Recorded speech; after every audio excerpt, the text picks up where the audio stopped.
Welcome back to my YouTube channel. আজি এটা নতুন ব্লগ লৈ আপোনালোকৰ ওচৰত আহিছোঁ। মোক চাগে দেখি গমেই পাইছে আজি ক'লৈ আহিছোঁ আমি অম্বুবাচী মেলা মা কামাখ্যা ধামলৈ। আৰু আমি 3:30 বজাতে আহি এতিয়া 6:30 বজাত আমি অলৰেডি পাইছোঁহি। আৰু গোটেইখিনি বস্তু দেখাম, আপোনালোকে ভিডিঅ'টো শেষলৈকে চাব। যিসকলে মোৰ চেনেলটো ছাবস্ক্ৰাইব কৰা নাই প্লিজ ছাবস্ক্ৰাইব কৰি দিব। ইণ্ট্ৰ'টো মই ইয়াৰ পৰাই দিলোঁ আৰু পিছত আমি কেনেকৈ আহিলোঁ, ৰাস্তাত কি কৰিলোঁ গোটেইখিনি দেখাম, শেষলৈকে চাব। এতিয়া ব'লক পিছৰ ভিডিঅ'কেইটালৈ।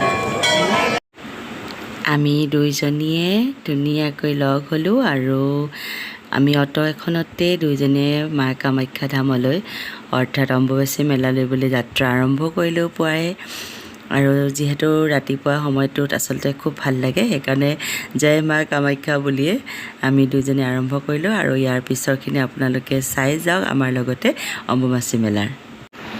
এয়া আমি গৈ আছোঁ, এতিয়া আমি পল্টন বজাৰ পাইছিলোঁহি আৰু তেতিয়াৰ পৰাই দেখা পালোঁ ভক্তগণসকল মানে ৰাস্তাৰ মাজতে, ৰাস্তাৰ কিনাৰতে এনেদৰে শুই বহি উঠি আৰু মানে এনেকৈ পৰি আছে।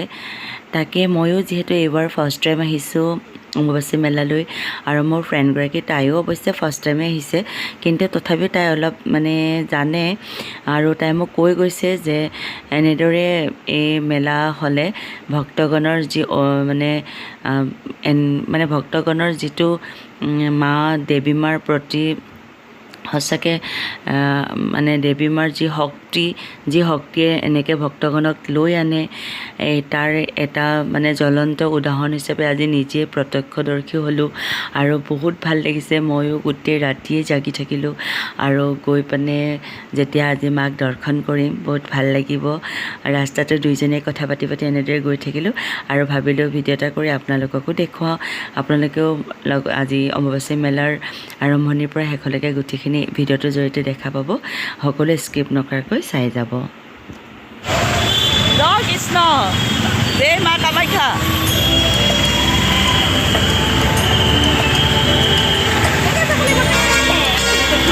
এতিয়াৰ পৰা ইমান মানুহ আমি চেনেল ক'ত থ'ম? ভিৰ মানে চবেইতো মোবাইলে উলিয়াইছে।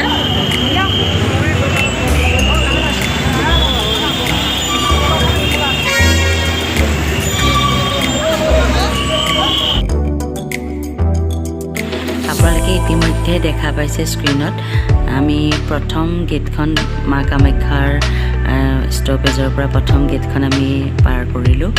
এতিয়া আমি এনেদৰে খোজকাঢ়িয়ে গৈ থাকিব লাগিব ভক্তগণৰ সৈতে। প্ৰথমবাৰ আহিছোঁ, দুইজনী বহুত এক্সাইটেড হৈ আছোঁ আৰু বহুত ভাল লাগিছে।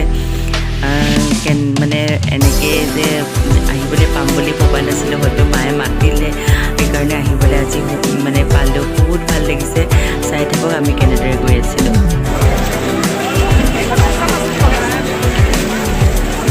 ভাল লাগিছে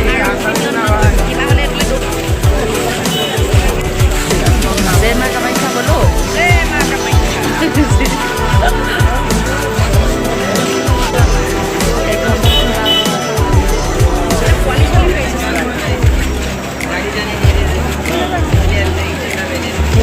মৰ্ণিঙতে গৈছিল ন, মৰ্ণিঙতে মানুহবোৰ আহিছে আৰু মাক মাতি আমি এনেদৰে আগুৱাই গ'লোঁ আৰু মোৰ পিছত ইমান ভক্তগণ আহিছে। ৰাতিপুৱাই হয়তো সময়টো 5 বাজিছে তেতিয়া।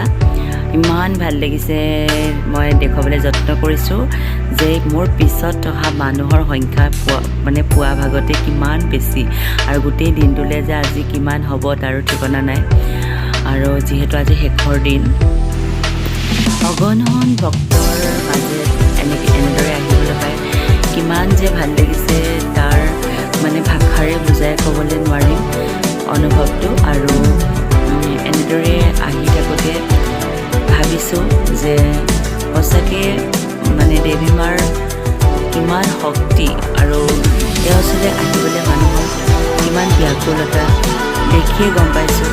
সৰু বাচ্ছাৰ পৰা ডাঙৰৰ পৰা সৰুলৈকে মানে গোটেইবিলাকৰ অকণো মানে দুখ কষ্ট যেন অনুভৱ হোৱা নাই। চবেই একদম মনত এটা ধুনীয়া উদ্যমেৰে আহি আছে মাক দৰ্শন কৰিব। কিমান ভাল লাগিব, আমিও দুইজনে ভাবি আছোঁ ধুনীয়াকৈ গৈ মাক দৰ্শন কৰিম, মনৰ কথা মাক জনাম। সঁচাকৈ এক অনুভৱ বুজাব নোৱাৰোঁ। বা ৰাইজৰ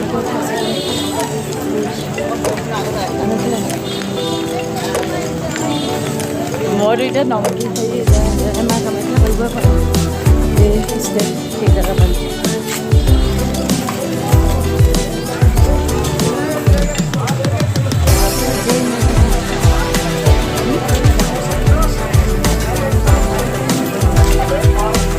দুয়োজনী এনেদৰে আগুৱাই গৈ আছোঁ অগণন ভক্তৰ মাজে মাজে, আৰু মাজে মাজে অলপ ধেমালিও কৰি গৈ আছোঁ, নহ'লে মানে বহুত দূৰ যেন লাগিব যে।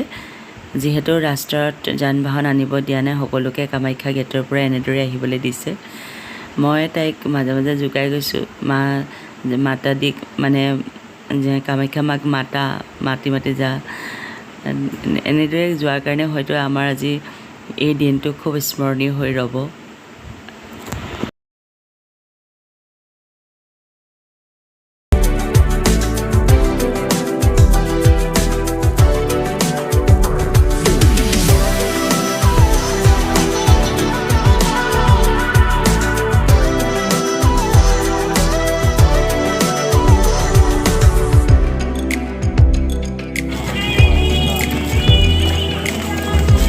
দেখাবলগীয়া বস্তু এইবিলাকে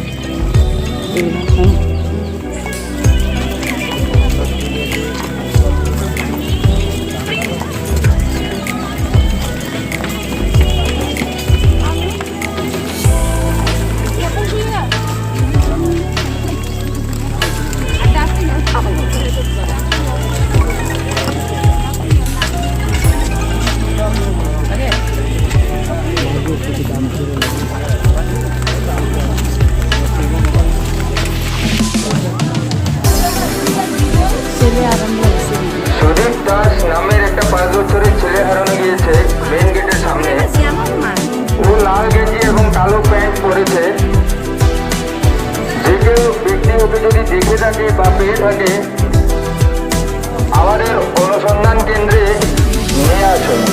ধন্যবাদ।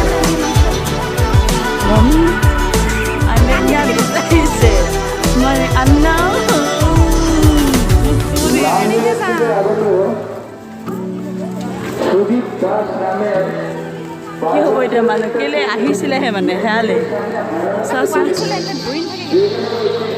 বিৰাট ভুল কাম কৰে মাকে। আমি ডাঙৰ কেইজনীয়ে পাতিছোঁ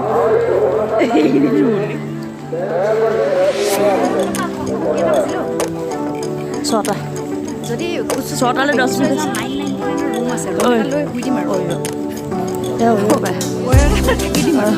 কাইলৈ যাম। দুইজনী এৰাতে মাৰি দিম।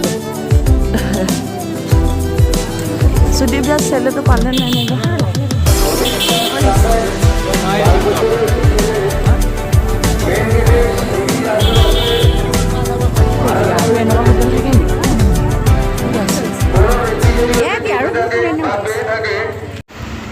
আহি অৱশেষত আমি মাৰ দুৱাৰ সন্মুখভাগ পালোহি। দুইজনী সেৱা এটা কৰি কৰি ওপৰলৈ আগবাঢ়িলোঁ, আৰু অগণন ভক্তসকলেও এনেদৰে আগুৱাই গৈ আছে, আৰু খুব ছিষ্টেমেটিকভাৱেই দিছে।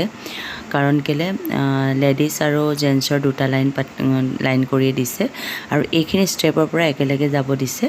আৰু অলপ দূৰ যোৱাৰ পিছতে আমি কামাখ্যা মাৰ প্ৰথম গেটখন দেখিম। খুব সুন্দৰকৈ সজাই থৈছে, বিভিন্ন ধৰণৰ ধুনীয়া ফুলেৰে ডেক'ৰেশ্যন কৰি থৈছে। আঁতৰৰ পৰাই ধৰিব পাৰিছে নিশ্চয় আপোনালোকে, ওচৰত গ'লে ভালদৰে দেখা পাব। ইমান যে ভাল লাগিছে নহয়, আহি কিবা এটা অনুভৱে চুই গৈছে সঁচাকৈ। যিসকলে অহা নাই আহিব। আজি অম্বুবাচী মেলাটো অলৰেডি শেষ আজি, কিন্তু পিছত যেতিয়া মন্দিৰৰ দুৱাৰ খোলা থাকিব, আৰু কাইলৈৰ পৰাতো খোলাই দিব। গতিকে যিসকলে অহা নাই আপোনালোকে আহিব পাৰিব, এবাৰ হ'লেও দেৱী মাক দৰ্শন কৰি যাওক। আমাৰ ইমান ধুনীয়া মন্দিৰটো আমাৰ নিজৰ ঠাইতে আছে। আহি ভাল লাগিছে, ধুনীয়া দেখিছে।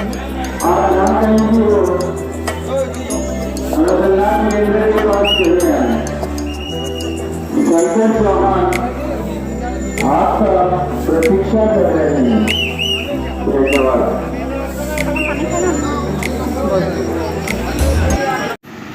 এইখিনিতে মই আজি আমাৰ কামাখ্যা মন্দিৰটো কেনেকৈ হ'ল অকণমান কৈ দিব বিচাৰিছোঁ। আপোনালোকে ভিডিঅ'টো চাই থাকক।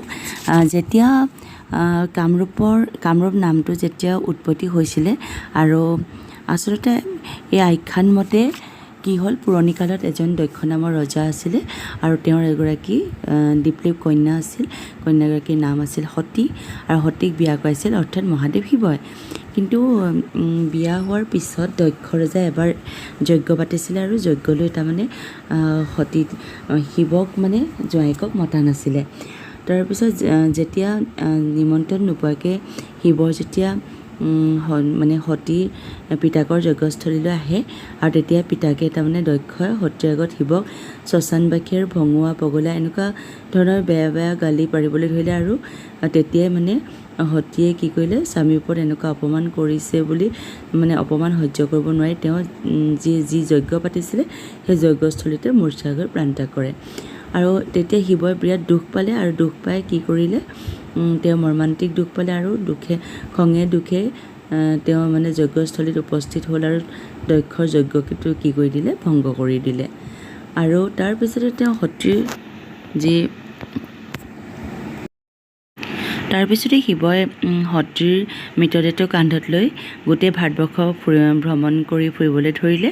আৰু মহাদেৱে এনেদৰে ফুৰোতে সতীৰ মানে যিটো দেহ আছিলে আৰু দেহটো উৱলি গ'ল আৰু উৱলি গৈ তেওঁ বেলেগ বেলেগ অংশটো মানে তেওঁৰ গাৰ মঙহবিলাক পৰি গ'ল, কিন্তু ভাৰতৰ বেলেগ বেলেগ ঠাইত পৰাৰ নিচিনাকৈ সতীৰ দেহৰ এটা অংগ আৰু আমাৰ মানে নীলাচল পাহাৰ, গুৱাহাটীৰ নীলাচল পাহাৰটো পৰিলে।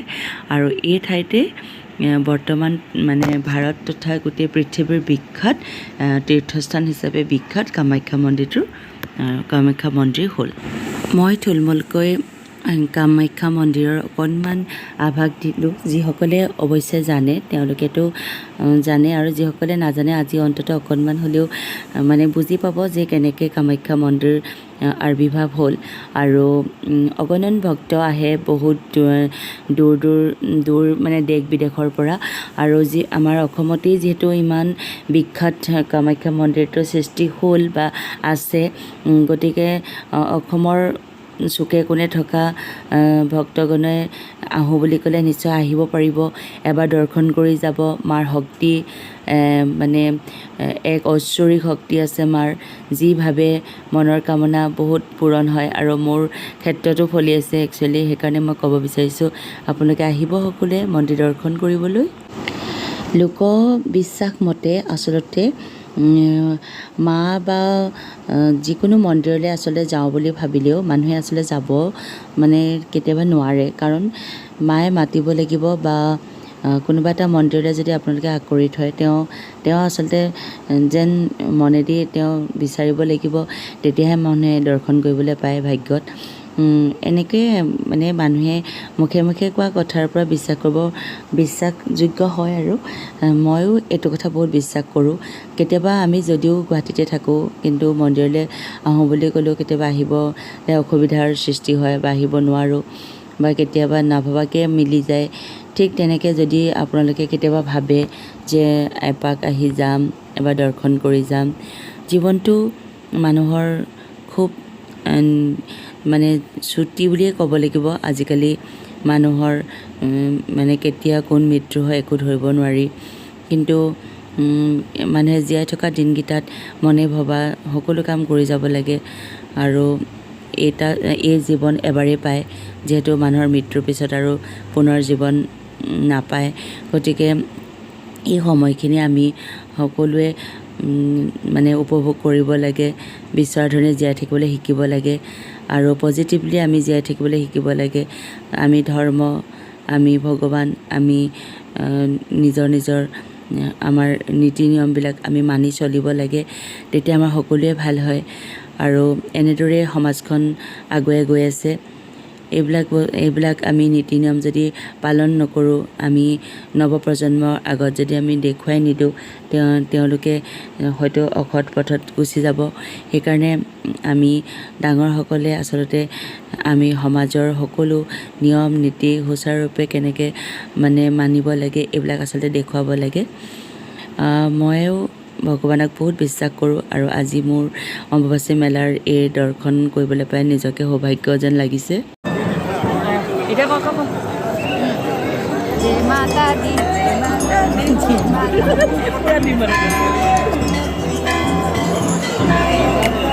ইয়াতে এইবিলাক কৰিবলৈ এৰা নাই মজা হৈছে।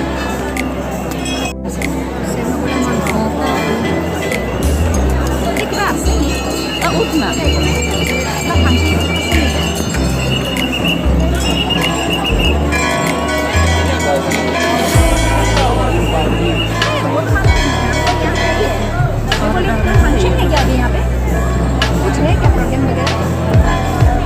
अभी नहीं है ना।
অম্বুবাচী মেলালৈ যিহেতু প্ৰথম আহিছোঁ, সেইকাৰণে দুখনমান ফটো দুইজনীয়ে তুলি ল'লোঁ আৰু ভিডিঅ'টোৰ মাজতে এড কৰি ল'লোঁ। এইটো মোৰ নিজা সৃষ্টি হয় আৰু ভাল লাগে। মই য'তে যাওঁ এনেদৰে ফটো ক্লিক কৰোঁ আৰু ব্লগৰ মাজত এনেকৈ ৰাখি থৈ দিওঁ।